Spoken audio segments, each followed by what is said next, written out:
ঘরের 5 স্থানে অর্থাৎ 5 জায়গায় জিন থাকে। হ্যাঁ, আপনি ঠিকই শুনেছেন, প্রত্যেকটা মানুষের ঘরের 5টি জায়গায় জিন থাকে। অতএব এই জিন, দুষ্ট জিন আত্মাকে সবসময় ওত পেতে থাকে ক্ষতি করার জন্য।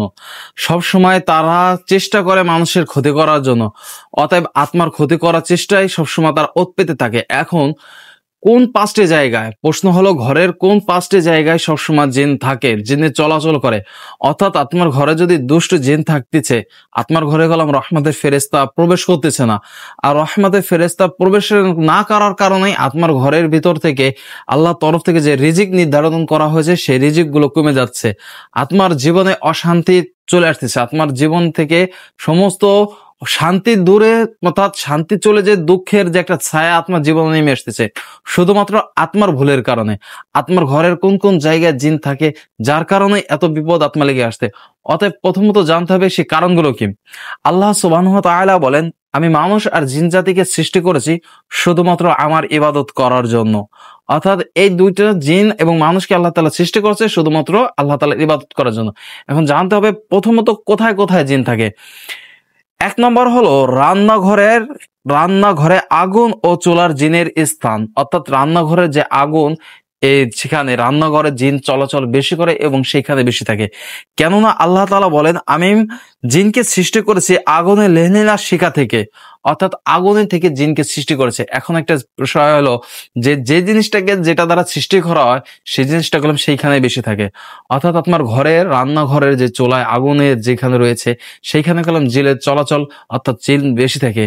এই জন্য সেইখানে সতর্কতার সাথে থাকা। রাসূল সাল্লাল্লাহু আলাইহি ওয়াসাল্লাম বলেন, যখন তোমরা রাতে ঘরের দরজা বন্ধ করে রাখবে, খাবারকে ঢেকে রাখবে, আর তোমাদের ঘরের দীপকে তোমরা নিভিয়ে রাখবে।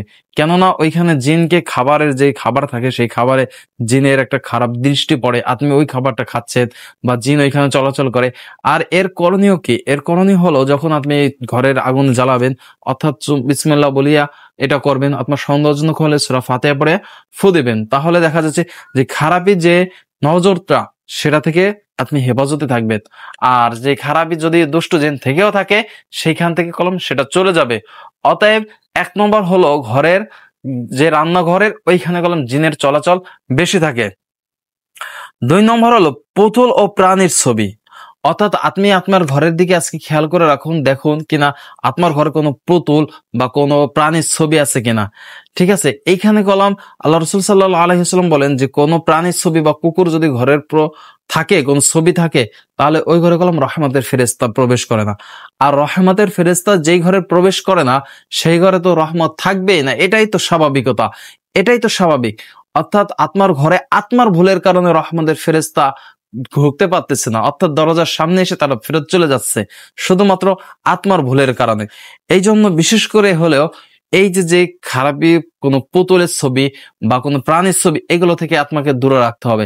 দেখা যাচ্ছে অনেকেই আছে যে ছোট ছোট বাচ্চাদেরকে পুতুলের ছবিগুলো, পুতুল নিয়ে ঘুম পাড়ায়, বা কোনো দেয়ালে কোনো প্রাণীর ছবি দেখা যাচ্ছে কি মুখোশালা কোনো প্রাণীর ছবি আছে কিনা, এগুলো থেকে দূরে রাখা। অর্থাৎ কোনো মেকআপ বক্স বা কোনো শ্যাম্পুর যে ছবিগুলো থাকে প্রাণীর ছবি, ওইগুলো ঢেকে রাখা। অর্থাৎ কোনো প্রাণীর ছবি মনে না থাকে ঘরে, আর কোনো পুতুলযুক্ত কিছু না থাকে। এইসব কারণে এইসব জায়গায় গেলাম শয়তান অর্থাৎ জিন বেশি প্রবেশ করে, অর্থাৎ এদের প্রতিও আসা করে বেশি। অতএব এইটা থেকেও আত্মাকে হেফাজত থাকতে হবে। 3 নম্বর হলো পুরনো অব্যবহার বিছানা অর্থাৎ চাদর। পুরনো যে জিনিসগুলো যেগুলো আপনি ব্যবহার করতেছেন না, দেখা যাচ্ছে কি পুরুষের জন্য রাসূল সাল্লাল্লাহু আলাইহি ওয়াসাল্লাম বলেন পুরুষের জন্য একটা চাদর থাকবে, নারীর জন্য একটা চাদর থাকবে, আর হচ্ছে আত্মীয় স্বজনের জন্য একটা চাদর থাকতেছে। কিন্তু অতিরিক্ত যখন যে চাদরগুলো আছে অব্যবহারগুলো, ওইগুলো হলো শয়তানের জন্য, আর ওইগুলো হচ্ছে শয়তান। কেননা হচ্ছে যখন আপনি মানে ব্যবহার করতেছেন না, সেই জিনিসটা আপনার ঘরে পুরনো জিনিসগুলো থাকতেছে, দেখা যাচ্ছে কলাম আপনি টের পাচ্ছেন না, কিছু কলাম ওইখানে শয়তান কলাম আপনার বসবাস করতেছে। এভাবে কিছুক্ষণ থাকতেছে, দেখা যাচ্ছে ওই ঘরে আপনি পুনরায় গেলেন ঘুমাইতে, কিন্তু দেখা যাচ্ছে বাচ্চারা কান্না করে, আপনি ডাক্তারের থেকে কোনো বড় চিকিৎসা মেডিসিন খাইলেন, তারপরও কলাম সুবিধা থেকে আপনি মানে ভালো হচ্ছে না ছোট বাচ্চাগুলো। কিন্তু কেন? শুধুমাত্র একটি কারণে, যে আত্মারা ওই যে পুরনো বিছানা ওইগুলোতে আত্মারা বসবাস করে। কিন্তু রাসূল সাল্লাল্লাহু আলাইহি ওয়াসাল্লাম বলেন যে তোমরা ঘুমানোর আগে তোমরা বিছানাকে সুন্দরভাবে পরিষ্কার করে নিবে, কেননা বিছানাকে ঝাড়ু দেবে। কেননা দেখানো যাচ্ছে কি আপনি অবিছানাগুলো যেখানে আপনি ব্যবহার করতেছেন না সেখানে গেলে অনেক পোকামাকড় থাকতে পারে বা অনেক কিছুই থাকতে পারে। এই জন্য আর যদি সন্দেহজনক মনে হয় তাহলে সূরা ফাতিহা পড়ে সেখানে ফু দেয়া, অর্থাৎ সেখানে আত্মার সন্দেহটা দূর হয়ে যাবে। এগুলো থেকে সবসময় আত্মাকে হেফাজতে থাকা, যেগুলো দেখতে হবে যে আপনার পরিবারে কোন জিনিসগুলো, কোন বিছানার চাদরগুলো, কোন রুমে, এই রুমে মানুষ থাকে না কিন্তু ঠিক আছে রুমে আপনি বিছানার চাদর বিছিয়ে রাখছেন, বিছানা পেতিয়ে রাখছেন, অর্থাৎ রুমে মানুষ থাকে না, এইসব রুমে গেলাম জিনের আশ্রয় থাকে বেশি। 4 নম্বর হলো সবচেয়ে বেশি জিন থাকে বাথরুমে। অর্থাৎ বাথরুমে এত পরিমাণে জিন থাকে যে বাথরুমের যে নির্দিষ্ট জায়গাগুলো এখানে জিনের আশ্রয় বেশি থাকে। অর্থাৎ রাসূল সাল্লাল্লাহু আলাইহি ওয়াসাল্লাম বলেন নিশ্চয়ই পায়খানা হচ্ছে জিনের আস্তানা। অর্থাৎ কি পায়খানা হচ্ছে কি জিনের আস্তানা। অতএব এই পায়খানায় প্রস্রাবে যাওয়ার সময় আত্মাকে অবশ্যই মাথাকে ঢেকে যাইতে হবে। আত্মা দেখা যাচ্ছে আপনি পায়খানা গেলেন, আত্মার একটা অদৃশ্য একটা জেন আত্মাকে ওৎপেতে রয়েছে ক্ষতি করার জন্য। আত্মাকে ক্ষতি করার জন্য সে সবসময় প্রস্তুতিও রয়েছে। অতএব এইখান থেকে কলম আত্মাকে বিরত থাকা। পায়খানায় ঢোকার সময় যে পায়খানার সময় আদব যে দোয়া আল্লাহুম্মা ইন্নী খুবুসি আল খাবাইস, এই দোয়াটা পড়ে প্রবেশ করা। কেননা যদিও জেন থাকেই তো অবশ্যই, আর থাকলেও এই দোয়া কারণেই দেখা যাচ্ছে জিনগুলো চলে যাবে।